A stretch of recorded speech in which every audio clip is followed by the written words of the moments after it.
Silva con el tema La investigación fiscal, herramientas para la construcción racional de un caso. Muchas gracias. Voy a empezar con la exposición. No sé si se me escucha bien. Buenas. Sí, doctor, ¿se le escucha? Sí, doctor. Ya. Se le escucha bien. Y se ve bien, ¿no? Sí, se le ve muy bien. Ya, quiero hacer muchas gracias. En primer lugar, quería agradecer a la Fiscalía de Lima Sur por la invitación y también agradecerles a todos los participantes por el tiempo que están para escuchar esta exposición, ¿no? Había coordinado para hacer una presentación. Entonces, creo que ya se puede ver la presentación, ¿no?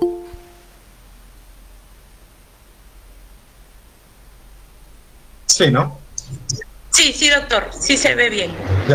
Ya se ve. Entonces, bueno, yo voy a hablar, como ya mencionó la presentadora, sobre herramientas para la investigación de un caso. Mi exposición va a estar centrada, básicamente está vinculada con presentarles algunos instrumentos y herramientas que pueden ayudar a la investigación, sobre todo desde el punto de vista de los fiscales, ¿no? Yo voy a poner entre 30 a 40 minutos y dejar un espacio de 10-15 minutos para preguntas y quizás algún tipo de intercambio de punto de vista, ¿no? Un favor, esto acá al costado aparece un montón de mensajes. ¿No hay forma de apagarlo? Porque como aparece me distrae bastante. A ver, ahorita se coordina con los ingenieros, doctor. Un segundito, por favor. Acá donde aparece que se están inscribiendo, se me distrae bastante, como aparece un montón de gente que está escribiendo por ahí y sale en la pantalla.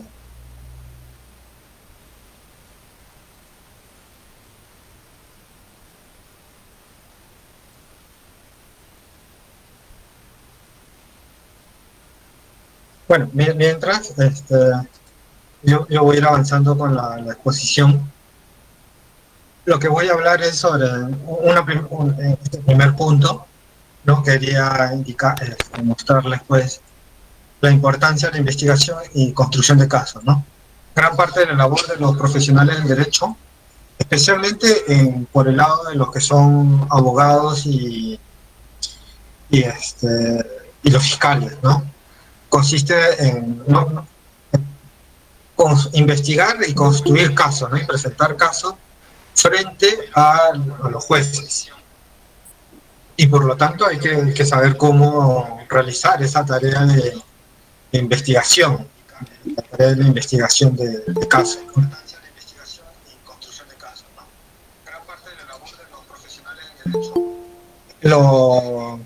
Lo segundo es que luego hay que...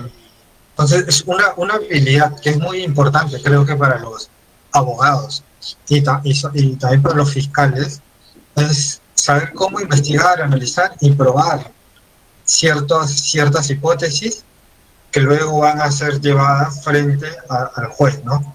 Presentadas en un juicio. Estas tareas de investigación, análisis, implican pues tareas como saber generar, eliminar hipótesis, buscar más información, ¿no?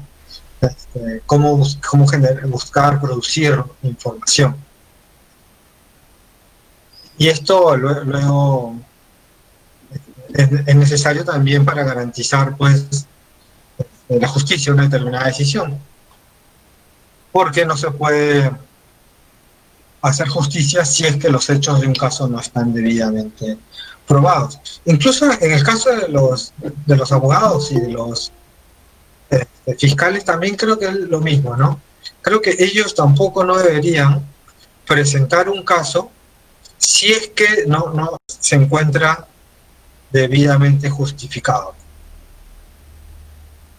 Ahora, para esto hay que tener pues una serie de herramientas, mecanismos que les puedan ayudar pues a investigar, analizar, comparar hipótesis, ¿no?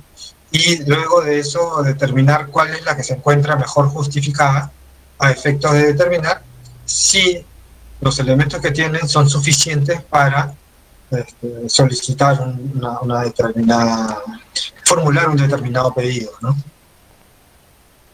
Entonces aquí lo que yo voy a hacer es mostrarles eso, mostrarles algunas herramientas que van a ayudarles en esa tarea, en la tarea de la investigación y construcción de casos.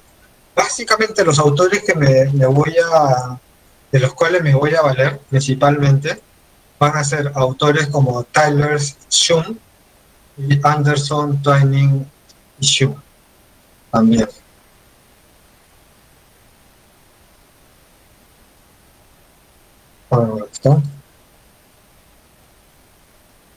Por una primera premisa a la cual quería partir es si todo tiene una explicación. Voy a pasar. Acá son unos diálogos pequeños de esta serie Doctor House, donde Wilson discute con House en función a lo siguiente, ¿no?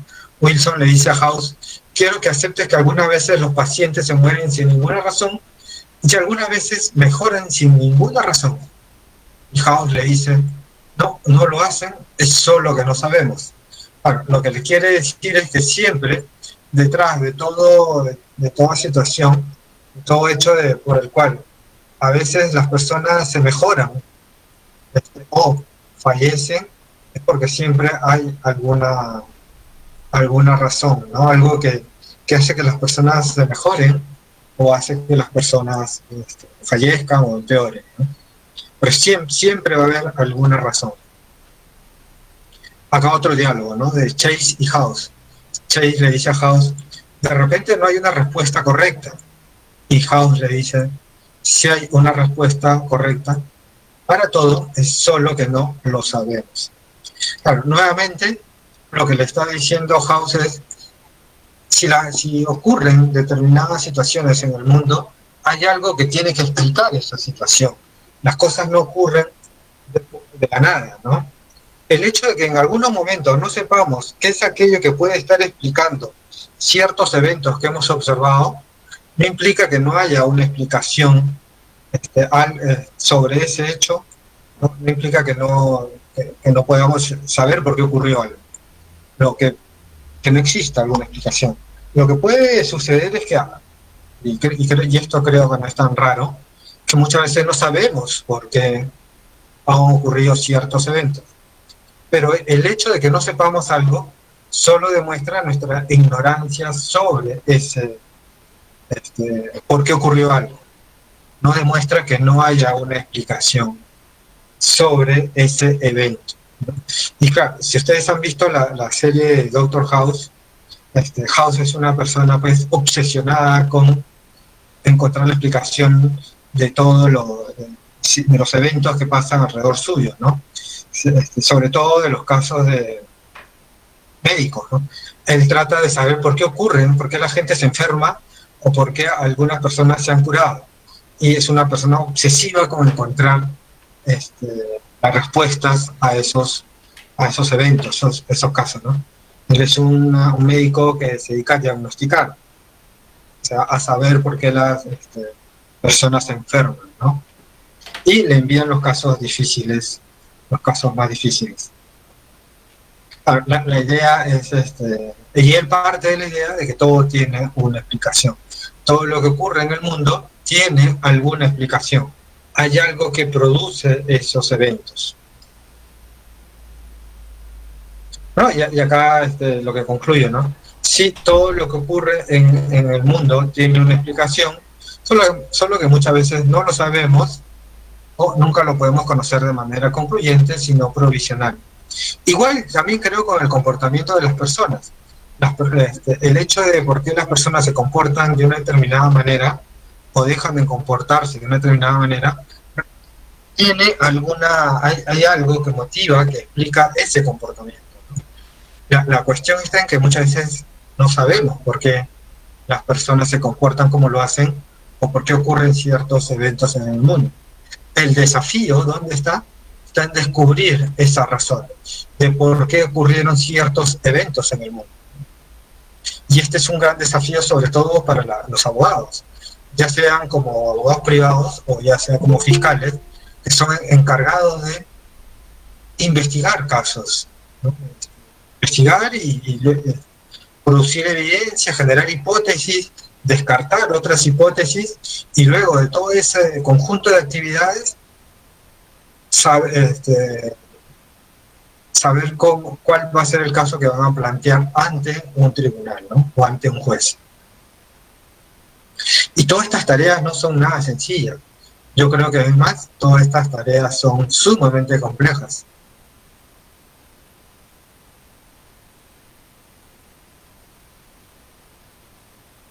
Antes de mostrar esto, lo que quería también era decirles pues que creo que también hay una deuda por parte de la doctrina y la dogmática, que nos hemos dedicado mucho a estudiar cómo debe razonar el juez,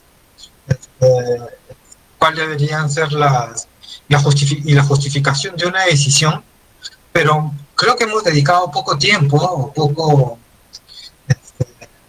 a estudiar poco cómo deben razonar los fiscales, ¿no? Al investigar un caso, cómo se debe razonar al momento de investigar, cuáles las conjuntos de actividades que se tienen que realizar, cómo se generan hipótesis, cómo se descartan hipótesis, instrumentos que faciliten esa tarea.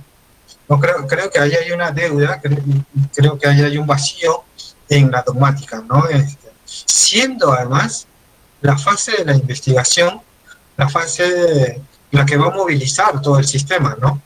Porque son las partes las que van a llevar los casos ante los jueces. Por lo tanto,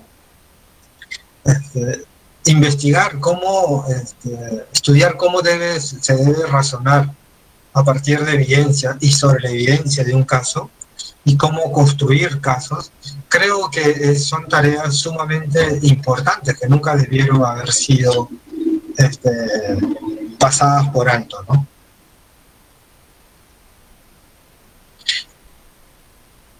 ¿Cuál es el punto de vista que voy a adoptar? Como que les mencioné, voy a adoptar el punto de vista del abogado interesado en construir un caso, ya sea como fiscal o ya sea como abogado particular. Me voy a centrar en la etapa de investigación, ¿no? Es la fase que me interesa y la fase que me han pedido, centrarme en la fase de cómo investigar algo. ¿Qué voy a hacer? Lo que voy a hacer es mostrarles una serie de herramientas e instrumentos que creo que les pueden ayudar a ustedes, ya sea como fiscales o como abogados, a investigar y construir casos, ¿no? Pero básicamente lo que voy a mostrar son un conjunto de herramientas que creo que les pueden facilitar esa tarea. Les voy a mostrar algunas estructuras, mapas, que creo que pueden ayudar en esa tarea, ¿no? Voy a pasar a la siguiente.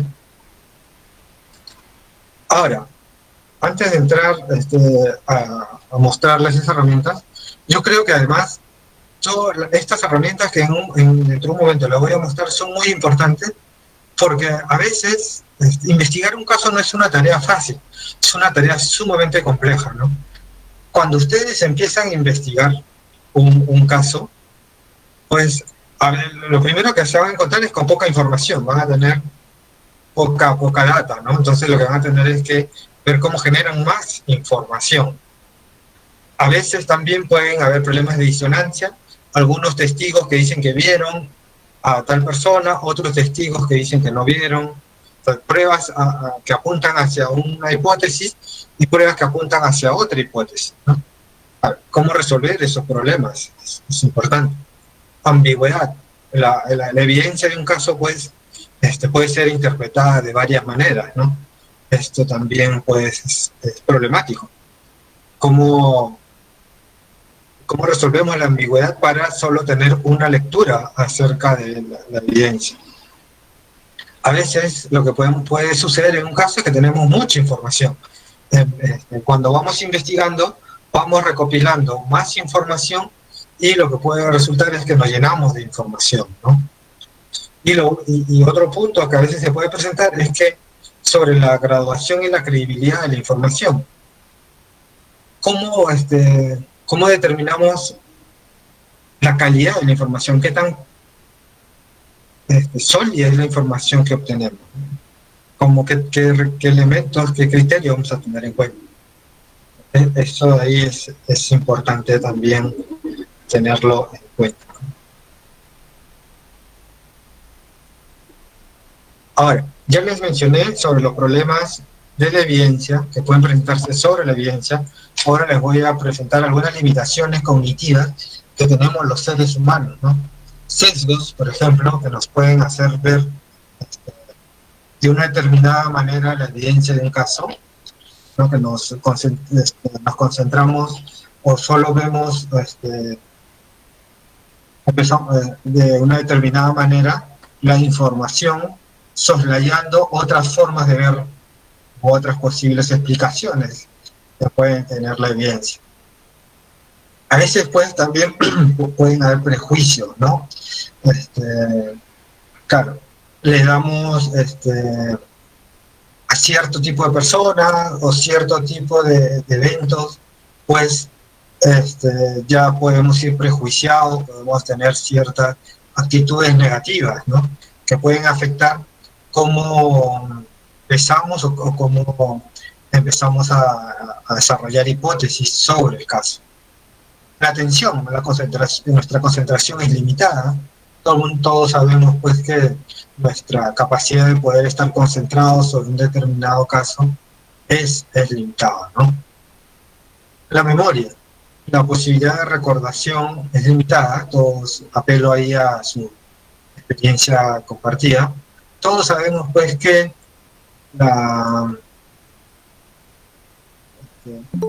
pasados ciertos días, nuestra capacidad de poder recordar cierta información se va degradando, ¿no? Pasado una semana, un mes, lo que recordamos ya es cada vez menor, ¿no?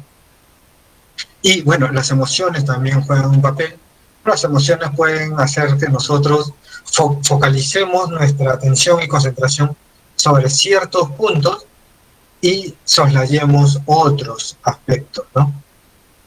Estos son algunos problemas que pueden tener los analistas, ya sea como abogados particulares o ya sea como fiscales, que pueden afectar cómo nosotros procesamos información.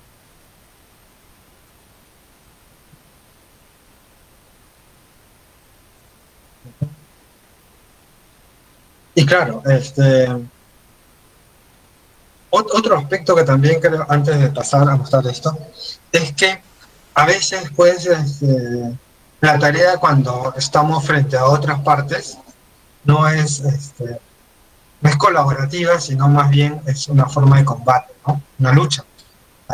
Y la contraparte, en vez de ayudarnos a buscar más evidencia o armar el rompecabezas, lo que podría hacer la contraparte es más bien dificultar la investigación, ¿no? Y eso pues también dificulta nuestra tarea como investigador. Y al final del día podemos terminar así sobrepasados por la investigación, ¿no? Pero bueno, es importante realizar bien esta tarea porque saber qué ocurrió en un caso es una tarea esencial, porque es a partir de saber qué ocurrió que luego nosotros vamos a determinar qué dice el derecho sobre ese evento, ¿no? Cuáles son las consecuencias jurídicas que se le pueden atribuir a determinados hechos. Lo primero que tenemos que saber es qué ocurrió, y una vez que sabemos qué ocurrió, luego pasamos a la segunda fase, que es ¿y qué dice el derecho? ¿Cómo regula el derecho esa situación, ese evento. O sea, necesitamos pues realizar una buena labor investigativa a efectos de determinar en un segundo momento cuáles serán las consecuencias jurídicas que se derivarán de ese hecho.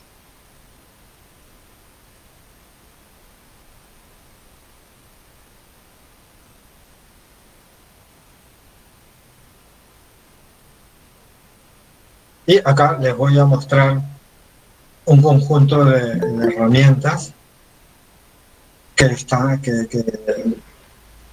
tienen como objetivo pues mostrarles lo que ya les dije yo al inicio, ¿no?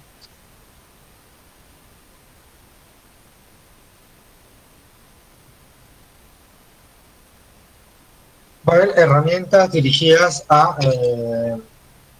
la organización de la información,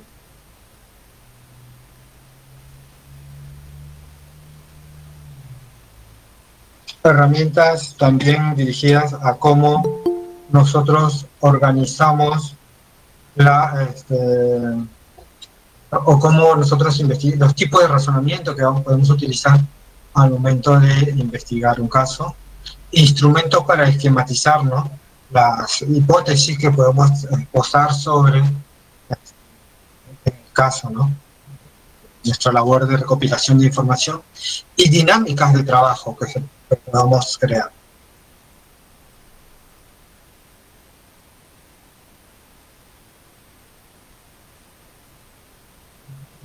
Por ejemplo, ya les he mencionado hace algún momento que a veces pues podemos tener mucha información.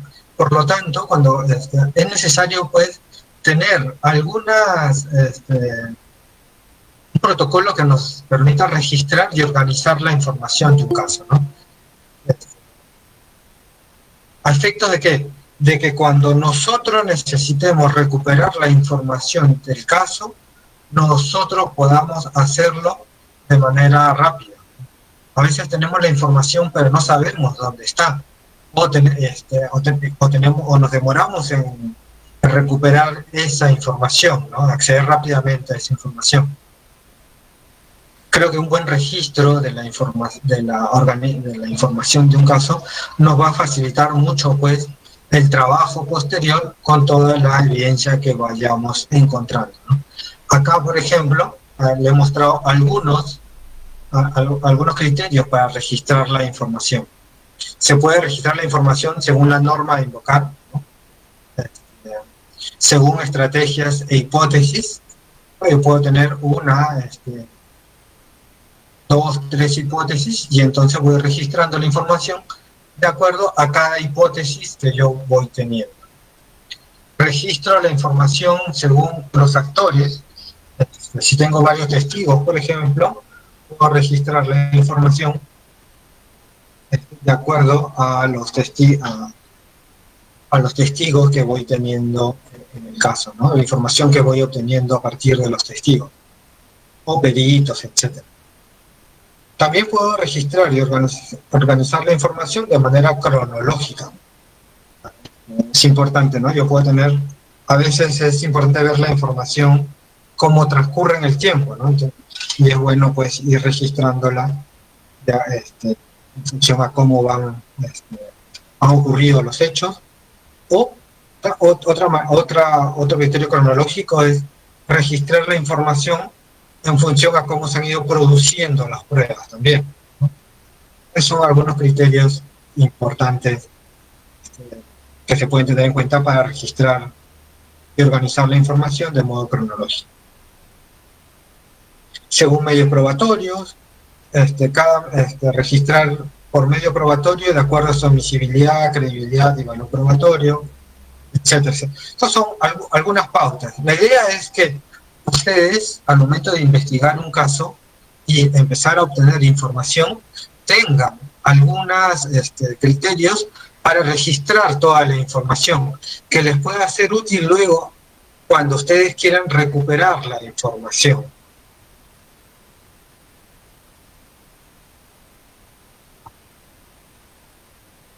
Acá, por ejemplo, les muestro pues como matrices, ¿no?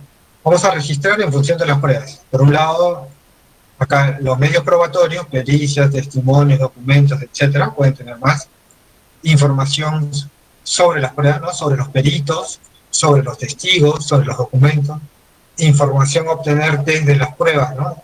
¿Qué información vamos a tener de esta pericia, de este testimonio, etcétera, etcétera, etcétera, ¿no? Podemos tener esta matriz para registrar la información en función de las pruebas.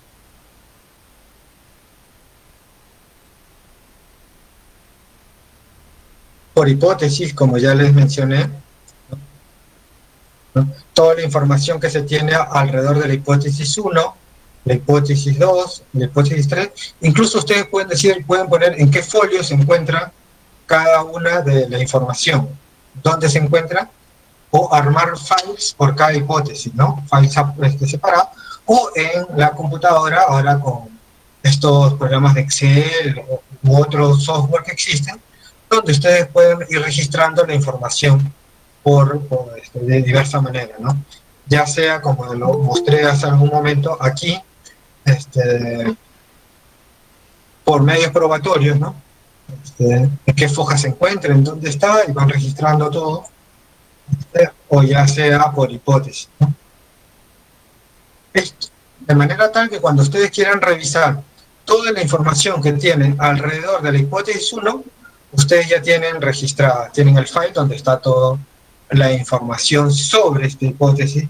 Quieren revisar luego toda la información sobre la hipótesis 2, entonces tienen el file donde está toda la información y en qué folio se encuentra la información, las pruebas, etcétera, ¿no? El punto, como ya les dije, es tener criterios que les permitan organizar toda la información.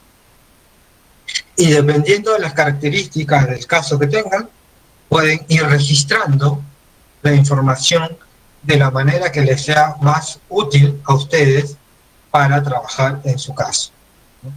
Yo les he mostrado algunos criterios y pautas, pero ustedes pueden organizarlo de la manera que sea mucho más útil de acuerdo a las necesidades del caso que manejan, ¿no?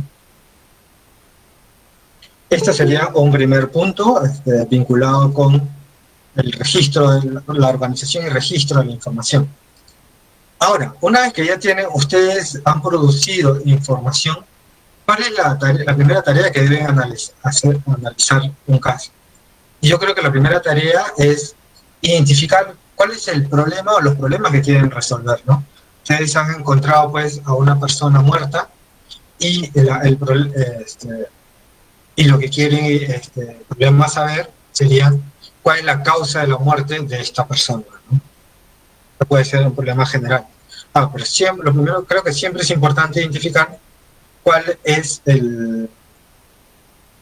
lo que quieren resolver, cuál es la pregunta que quieren resolver, porque ello será importante luego para, nos va a servir como guía orientadora para las tareas que vamos a hacer a continuación, ¿no? Una vez que sabemos cuál es el problema que queremos resolver, nos podemos preguntar, ¿qué actividades necesito hacer para resolver este problema? Además, yo ya sé que solo tengo que realizar aquellas actividades que sirven para resolver el problema, y nada más que aquellas actividades que van a servir para resolver. ¿No? Como tiene ese papel metodológico, ¿no? Una vez que identifico qué quiero hacer, o qué quiero resolver, yo ya sé que tengo que hacer todo aquello que sea necesario para resolver el problema, y nada más que aquello que sea necesario para resolver esos problemas, ¿no? Entonces, creo que lo primero siempre es tratar de recordar qué es lo que quiero resolver en el caso, ¿no? Ahora, una vez que yo ya sé qué quiero resolver, lo segundo que tengo que hacer es encontrar cuál es la solución a ese problema, ¿no? ¿Cuál es la respuesta? ¿Cuál sería la respuesta a ese problema? Para ello, debo preguntar, me puedo hacer algunas preguntas, ¿no? ¿Qué puede explicar este hecho? ¿No? Hemos encontrado una persona muerta, ¿qué puede explicar la causa de la muerte de esta persona? O hemos encontrado a una persona agredida, entonces podemos preguntarnos quién pudo haber agredido a esta persona, o ciertos eventos, ¿no? Que hemos encontrado cierta evidencia, y la pregunta que podemos hacernos es ¿qué hipótesis pueden explicar esta información esta evidencia que hemos encontrado, ¿no? ¿Cuál puede ser la explicación de esto que hemos encontrado? ¿Eso para qué? Para generar explicaciones posibles. Bueno, ahora, yo también puedo hacer una segunda actividad, que es, si parto de la hipótesis X, o sea, si parto de que tal explicación a esto es esta hipótesis, ¿qué evidencia necesito encontrar para justificar esta hipótesis, ¿no? Para dar por cierta esta hipótesis, ¿no? Yo creería que en la labor de los fiscales y de los abogados, ambas preguntas son muy importantes, ¿no? La pregunta acerca para la generación de explicaciones, ¿no? Yo parto de cierta información que puede explicar esto que he encontrado o que hemos observado. Y también puedo pasar a una segunda pregunta. Si yo parto de esta hipótesis, ¿qué evidencia necesito encontrar para explicar estas hipótesis? Creo que eso es para la generación de hipótesis y la generación de evidencia.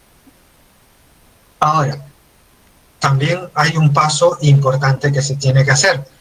Si surgen varias hipótesis, luego lo que voy a tener, el siguiente ejercicio que tengo que hacer es el ejercicio de eliminación. Lo que yo tendría que hacer es,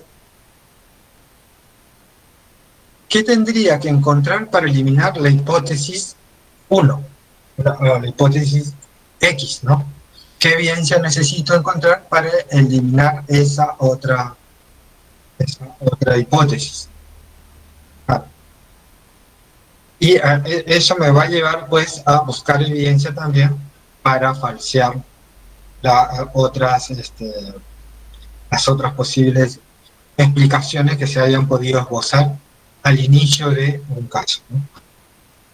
Y esto es muy importante para controlar el sesgo de confirmación, ¿no?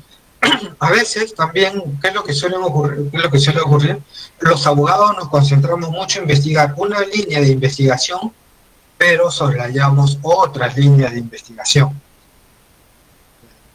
Y es importante, pues, en realidad, si estamos interesados realmente en saber qué ocurrió, en descubrir la verdad, aproximarnos a saber qué ocurrió en un caso, es importante, ¿no? No solo buscar información que pueda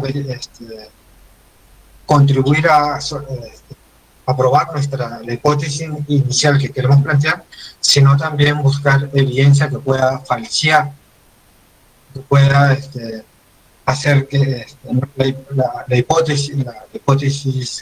nuestra hipótesis inicial, ¿no? Para ver, efectivamente, ver si es que nuestra hipótesis, la única explicación posible de los hechos que hemos encontrado es la explicación que nosotros hemos planteado inicialmente, ¿no? Los fiscales creo que tienen que hacer ambas tareas, ¿no? Tanto la tarea de formular hipótesis que pueden explicar y producir evidencia a favor de esa hipótesis, sino también hacer la tarea de buscar evidencia que pueda falsear la hipótesis inicial.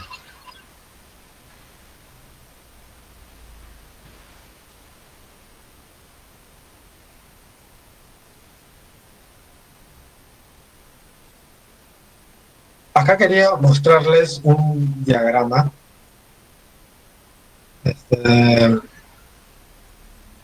Este es el diagrama de Turing, que como les dije también quería mostrarles herramientas para organizar, ¿no? Y visualizar la estructura del razonamiento. Por ejemplo, ustedes ya han formulado una hipótesis y luego quieren ver la solidez de esa hipótesis. Acá está el problema, y respecto al problema ustedes van a plantear la hipótesis 1. Yo voy a defender que la causa de la muerte del Señor es que X fue asesinado Y le disparó a X. Eso es lo que voy a plantear, entonces sería acá la pretensión. En base a qué lo proponen, hemos encontrado esta evidencia de aquí que prueba esta conclusión de aquí, este punto de vista. ¿Qué garantiza que yo a partir de esta data pueda sustentar esta pretensión? Hay una máxima, hay una regla que garantiza que cuando ocurren estos datos, yo puedo inferir esta hipótesis de aquí, que es la respuesta a este problema de aquí, ¿no? Ahora, si hay dudas sobre a veces es bueno preguntarse, pues, ¿y cuál es el fundamento de la regla, de esta máxima que me autoriza a pasar de la data a la pretensión? Voy a tener que dar algunas razones que justifiquen por qué se tiene que aceptar esta máxima o esta regla que garantiza el paso de la data a la pretensión, ¿no? Paso de estos hechos, de esta evidencia, a esta conclusión de aquí. Es importante también ver el cualificador. Esto es qué tan fuerte puede ser la máxima, ¿no? No es lo mismo decir, pues, que todos los peruanos son católicos, que decir que la gran mayoría de peruanos son católicos, que decir que algunos peruanos son católicos. Ustedes se dan cuenta, la fuerza de la regla que yo enuncié va disminuyendo, ¿no? Dependiendo según y eso está vinculado al cualificador, ¿no? De acuerdo a la fuerza de este cualificador, ello determinará la fuerza de la pretensión, qué tan fuerte será el punto de vista que yo voy a defender. Ahora, es bueno que ustedes puedan graficar el argumento que quieren plantear, ¿no? Porque visualmente ayuda mucho a saber cuál es el punto de vista que yo voy a defender, en base a qué defiendo esta hipótesis, cuál es la data, cuál es la garantía, ¿no? Acá está, tercer punto, cuál es el respaldo de esta garantía, cuál es la fuerza de esta garantía, a efecto de determinar la solidez de esta pretensión. Y si es que hay, también es importante saber excepciones a mi razonamiento, ¿no? A lo que estoy planteando. Esto visualmente puede ayudar mucho al momento de analizar la estructura de mi razonamiento, la estructura del razonamiento que estoy siguiendo para sustentar esta conclusión de aquí respecto de este problema, la respuesta a este problema. Creo que esto puede ser bastante útil al momento de analizar cómo uno está razonando respecto de cada una de las hipótesis que ha investigado en el caso. Bueno, esto es lo mismo, solo que en esta idea de darles herramientas, ¿no? A veces puede ser, bueno, ¿cuál es el problema? ¿Qué es lo que queríamos resolver?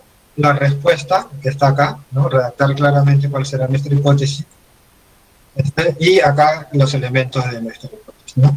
Esto puede facilitar, pues, luego la discusión, la dinámica de discusión entre en el despacho, ¿no? En el equipo fiscal o en el equipo de los abogados, ¿no? Recordar, ¿cuál es el problema? Siempre, como ya les dije, siempre vamos a saber qué queremos resolver. Y lo segundo es, ¿y cuál es la hipótesis o cuál es la respuesta que le vamos a dar a esta pregunta de aquí? Y en base a qué vamos a defender esta.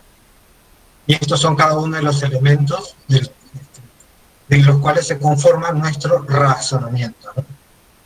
Lo pueden hacer, como le dije anteriormente, de manera visual, también como formas de esta matriz de acá y en formas de pregunta, ¿no? Creo que facilita mucho luego la discusión al interior del despacho. Pasando un poquito más rápido por la hora. Bueno, acá hay, no me va a dar tiempo para explicar, pero acá hay unos elementos de cómo se formulan hipótesis. Y luego algunas otras herramientas que pueden serles de utilidad, ¿no? Líneas de tiempo y cronologías, la técnica de la narración, esquemas, matriz comparativa de hipótesis y mapa lógico entre la tesis a demostrar y las razones que lo sustentarían. Voy a solo darles algún vistazo nomás, pero para que ustedes puedan...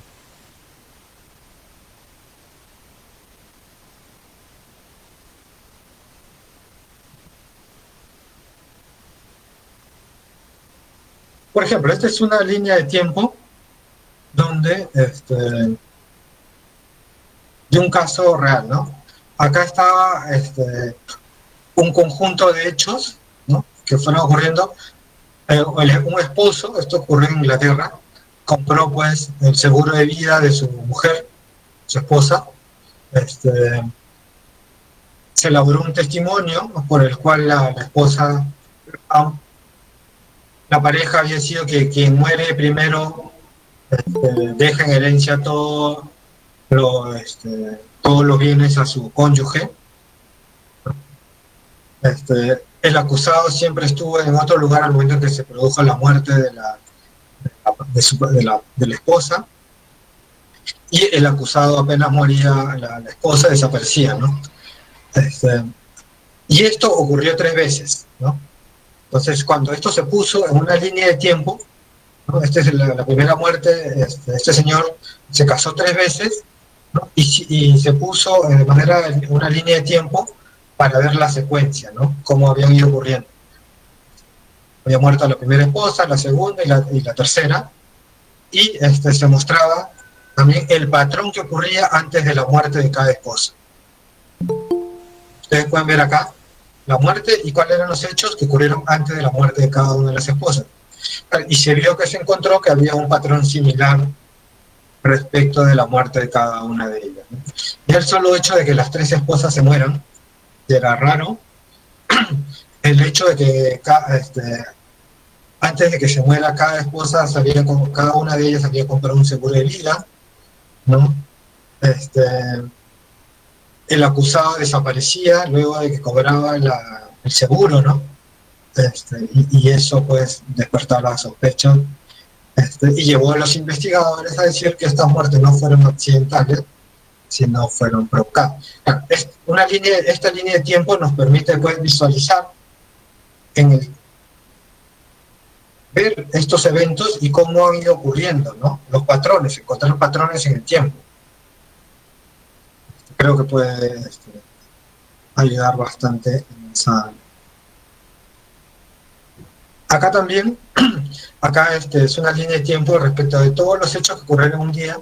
Este fue un caso de violación, el caso de Miguel Toledo, ¿no?, y cómo fueron ocurriendo todos los eventos del día, ¿no?, a efectos de saber si la persona estaba o no ebria, o no, al momento que se tuvieron las relaciones, y la persona, el acusado, se aprovechó de esa situación.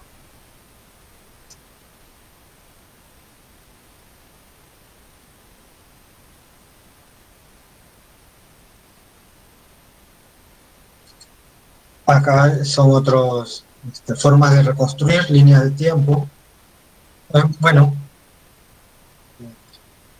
las líneas de tiempo son importantes porque nos permiten ordenar los eventos narrados por los testigos, estimula la memoria, ¿no? Cuando ya uno va recordando y va viendo la secuencia, puede ir recordando y dándole sentido a los hechos que han ocurrido. Puede producir más eventos y detalles. ¿Ello en razón de qué? Claro, uno va viendo la secuencia y dice, estos eventos tienen que haber sido producidos, tienen que haber tenido una causa, y uno empieza a preguntarse qué puede haber producido este hecho que hemos visto acá, ¿no? Y así sucesivamente en todo. Nos permite producir más eventos, también evita perder eventos, ¿no? Si vemos toda una secuencia y vemos que hay vacíos, nos podemos preguntar qué habría ocurrido en estos lapsos de tiempo donde no teníamos cierta información, ¿no? Y empezamos a buscar. Nos permite evaluar la coherencia de los hechos. Como ya dijimos, si tenemos todo un conjunto de datos, luego tenemos que encontrar algo que explique todo ese conjunto de elementos, ¿no? Es una ayuda para la memoria y, bueno, ya les dije, puede verse periodos sin elementos, ¿no? Estas son algunas razones por qué es bueno utilizar estas herramientas cronológicas, ¿no? Ya sea como línea de tiempo, el registro de la información de acuerdo a de modo cronológico, etcétera, etcétera.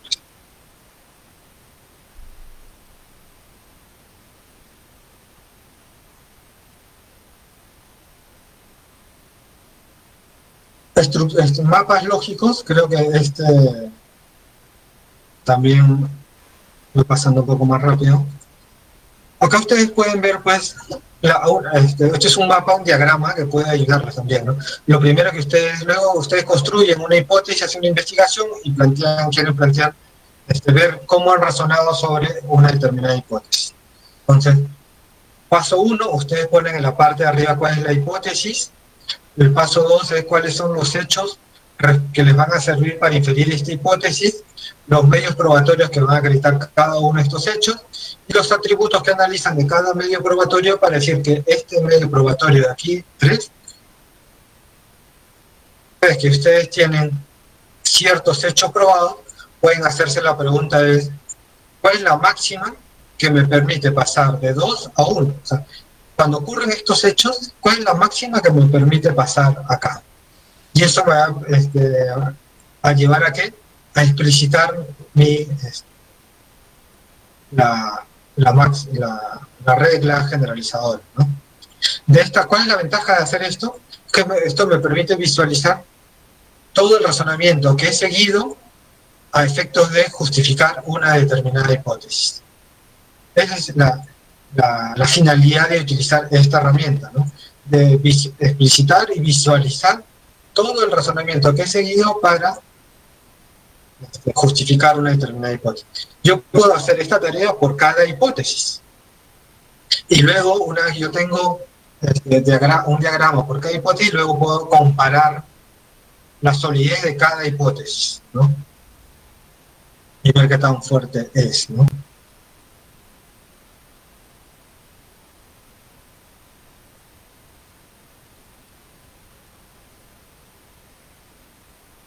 Y, por ejemplo, una vez que yo he hecho esa tarea, puedo hacer un mapa comparativo, una matriz comparativa de hipótesis. Acá tengo, por un lado, las hipótesis, ¿no? Pues 1, 2, 3, 4, y acá los criterios por los cuales evalúo la solidez de cada una de las hipótesis. Finalmente, un resultado, ¿no? Esta matriz se combina ¿con qué? Se combina con el mapa lógico de hipótesis. Por un lado, yo analizo cada hipótesis, el razonamiento de cada hipótesis, y puedo ir comparando y llenando cada una de estas casillas, que finalmente me va a dar un resultado, ¿no? Esto me va a ayudar ¿a qué? A visualizar, a hacer una matriz que nos va a facilitar, pues, la discusión sobre el nivel de solidez de cada una de las hipótesis y comparar cuál es la hipótesis más sólida del conjunto de hipótesis que puedo tener en un caso. ¿De acuerdo? Creo que esto puede ayudar mucho. Y ya, como que ya quedan pocos minutos, solo decirles algo muy rápido.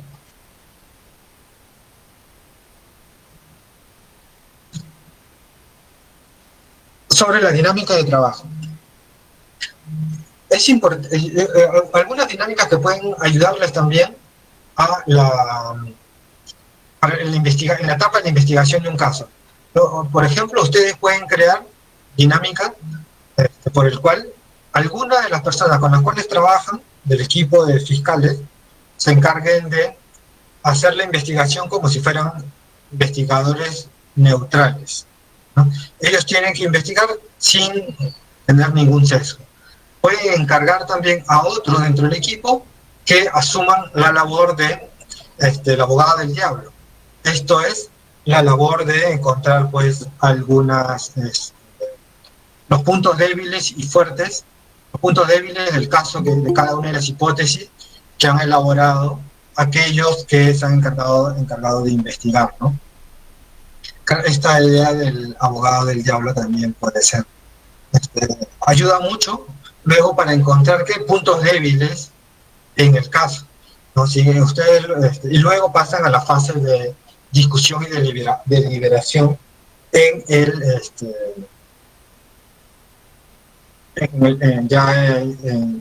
despacho, ¿no? Donde luego el grupo encargado de encontrar los puntos débiles luego va a presentar cuáles son los puntos débiles que se encuentran, se discute, y si realmente se tiene razón sobre esos puntos débiles, entonces se ordena que se siga investigando para solidificar los puntos débiles del razonamiento, ¿no? Donde se han encontrado los puntos débiles del razonamiento. Luego, la dinámica también de deliberación, ¿no? Y de buscar soluciones. Si se han encontrado puntos débiles, luego ver, ¿y cómo? La pregunta sería, entre todo el equipo, ¿qué debemos hacer para tratar de solidificar o ser más fuerte o absorber las dudas sobre aquellos puntos donde se han encontrado puntos débiles, flacos en el razonamiento? Ya, pero ahí la idea es que todos colaboren, ¿no? La actitud es que todos colaboren a encontrar, ver soluciones o encontrar cómo resolver o cómo absorber las dudas que se puedan encontrar sobre esos puntos débiles. Estas son algunas dinámicas. Otra dinámica es la brainstorming, ¿no? La tormenta de ideas. Respecto a si tenemos esta evidencia, digan cuáles pueden ser todas las posibles explicaciones posibles a estas evidencias, ¿no? A estas explicaciones de aquí. De manera tal que luego salgamos a la búsqueda de esas posibles explicaciones. Solo les he mostrado algunas dinámicas de trabajo, pero creo que pueden ser muy importantes luego para la tarea, ya para la discusión, ¿no? Para las dinámicas de ver qué tan fuertes son cada uno de los casos. De cada una de las explicaciones posibles, diré, acerca de la evidencia encontrada en un caso. La idea es que esto se trabaje pues antes de optar por alguna hipótesis, ¿no? Ya sea como fiscales o como abogados, es que ustedes encuentren la mejor explicación posible a la evidencia de un caso. Y en función a esa explicación, ustedes han encontrado la mejor explicación, pueden determinar luego si esa explicación que ustedes han encontrado es lo suficientemente sólida para ser presentada en un caso, ante un tribunal. O más bien, hay puntos débiles que pueden hacer que el caso termine flaqueando, termine siendo objetado ya en la etapa del juicio, ¿no? Entonces, la idea es que ustedes se preparen antes de eso. La idea es realizar esas dinámicas de trabajo para adelantarse a esas posibles objeciones. Y bueno, estas serían algunas de las distintas herramientas que les quería mostrar. Creo que con esto voy cerrando. Como les dije al inicio, ¿no? Creo que sí existe un vacío, sobre la fase de la investigación y cómo se debe razonar al investigar un caso. Yo creo que la doctrina se ha dedicado a estudiar poco sobre eso. Sin embargo, creo que es una tarea, es importante dedicarle tiempo y espacio a estudiar esto, porque son los abogados o las partes las que accionan o las que hacen que el sistema funcione, y por lo tanto son las partes las que deben saber si su caso es lo suficientemente sólido o reúne el suficiente estándar mínimo que exige el ordenamiento para que le puedan dar la razón, ¿no?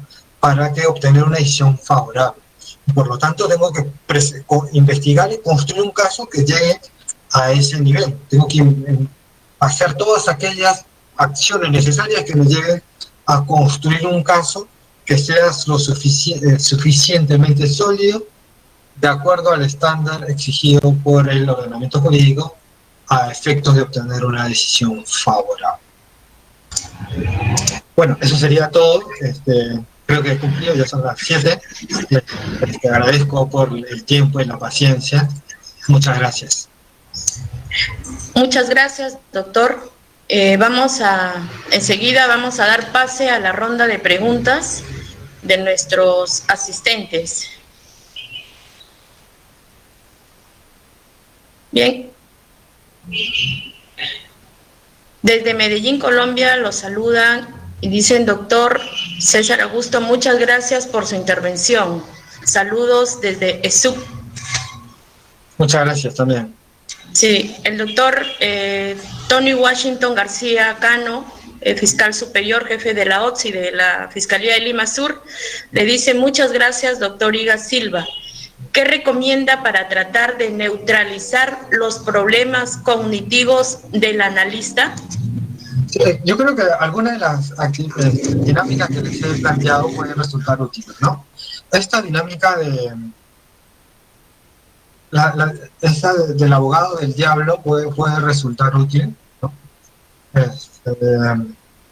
Donde haya alguien en el grupo que se encargue pues, de encontrar los puntos débiles, que sea su tarea. Porque lo que puede resultar es que a veces nosotros, cuando nos dedicamos a investigar y optamos por una determinada hipótesis, ya nos empezamos a buscar toda la evidencia que favorezca esa hipótesis. Pero si asignamos a otro del equipo de trabajo que se encargue más bien luego de analizar los puntos débiles del trabajo, con lo cual se puede neutralizar aquellos sesgos que yo pueda haber tenido, porque voy a tener que responder todas las dudas y objeciones que me está planteando otro miembro del equipo, ¿no? Eso por un lado. La otra dinámica puede ser la dinámica deliberativa, ¿no? Donde se reúne a todo el equipo de trabajo y se empieza a discutir ya de manera conjunta los puntos fuertes y los puntos débiles. Pero en ese equipo también tienen que estar incorporados aquellas otras personas que no han hecho la investigación, ¿no? Y más bien tienen que actuar de manera neutral, viendo qué aspectos les parecen fuertes y qué aspectos les parecen débiles. Y luego, si hay puntos débiles, ¿cómo haríamos para absolver todas las dudas que pueden existir sobre aquellos aspectos de nuestro razonamiento donde pueden haber puntos, dudas, ¿no? Esas son algunas dinámicas que creo que pueden ser útiles en esa tarea. Muy bien. Muchas gracias, doctor. El doctor Ángelo Pacheco dice: buenas noches, muchas gracias por su ponencia, doctor. Quisiera preguntarle qué pautas puede tomar un profesional que se inicia en la labor investigatoria fiscal para poder realizar una correcta investigación, si se tiene en cuenta que no existe un curso o institución que enseñe metodología de la investigación. Gracias. A mí, un buen artículo que me pareció, buenos artículos, me parecieron buenos, son estos artículos de Tyler Shum, que ellos escribieron artículos largos de 80 páginas, tienen dos artículos muy buenos, sobre cómo organizar toda la información de un caso. Eso por un lado. Luego, otros autores que me parecen también útiles son Anderson, Twining, Shum, que también tienen el libro Análisis de Evidencia, que también ellos ofrecen un protocolo, ¿no? Creo que esto, para empezar, pueden serle bastante útiles esos autores, ¿no? creo que le puede ayudar en esa tarea. Gracias, doctor. Agradecemos al doctor Iga Silva por su generosa exposición que ha enriquecido los conocimientos de cada uno de los participantes presentes en este curso internacional. Muchas gracias, doctor. Buenas noches. Muchas gracias a ustedes. Les agradezco por la invitación y nada, espero que sea todo un éxito en la actividad y felicidades también al siguiente ponente. Gracias. Gracias, doctor. Hasta luego. El comité organizador del presente evento comunica que la certificación